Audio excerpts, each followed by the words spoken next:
दुखित किंतु आमे ଏହା କହିବା ସଦାପ୍ରଭୁ ଦେଲେ ଆଉ ସଦାପ୍ରଭୁ ଦେଇ ଅଛନ୍ତି ତାଙ୍କ ନାମ ଧନ୍ୟ ହେଉ। ଏ ସୁବିଦ ଏ ଦିନମାନଙ୍କରେ ପ୍ରଭୁ ଡାକ୍ତରମାନଙ୍କ ଦ୍ୱାରା ସେ ଚିକିତ୍ସା ପାଇଲେ ସରକାରଙ୍କ ତରଫରୁ ଯାହା ସହଯୋଗ ପାଇଲେ ଆମେ ସେ ସବୁ ପାଇଁ ପ୍ରଭୁ ଆମେ ତୁମକୁ ଧନ୍ୟବାଦ ଦେଉଛୁ।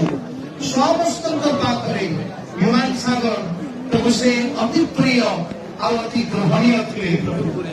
ଆଜି ପିଲାର ମାଟି ଗର୍ବ କରୁଛି ଆଉ ତୁମକୁ ଧନ୍ୟବାଦ ଦେଉଛି ଯେ ଏଇ ପ୍ରତିଭାକୁ ତୁମେ ଏଇ ମାଟିରୁ ଉତ୍ପନ୍ନ କଲ ପ୍ରଭୁ ଆଉ ସମୁଦାୟ ଓଡ଼ିଶାରେ ତୁମେ ସୁପରିଚିତ କଲ। ତେଣୁ ଆମେ ହେ ପ୍ରଭୁ ତୁମକୁ ଧନ୍ୟବାଦ ଦେଇ ଆସିଥିବା ସମସ୍ତ ହେ ପ୍ରଭୁ ତାଙ୍କର ଫ୍ରେଣ୍ଡ ରିଲେଟିଭ ବନ୍ଧୁ ପରିବାର ଯେତେ ବି ହେ ପ୍ରଭୁ ସମସ୍ତଙ୍କୁ ତୁମ ହସ୍ତରେ ସମର୍ପି ଏହି ପ୍ରାର୍ଥନା ଆମେ ଯୀଶୁଙ୍କ ନାମରେ ମାଗୁଛୁ। ବର୍ତ୍ତମାନ ଯେଉଁମାନେ ତାଙ୍କୁ ଶେଷ ଦର୍ଶନ କରିବାକୁ ଆସିଛନ୍ତି କିମ୍ବା ଶ୍ରଦ୍ଧାଞ୍ଜଳି ଦେବାକୁ ଆସିଛନ୍ତି ପୁଷ୍ପଗୁଚ୍ଛ ହଉ କି ଯାହା ବି ହଉ ଆପଣମାନେ ଆସି ଦେଖି ନିଅନ୍ତୁ। ଟିକେ रास्ता के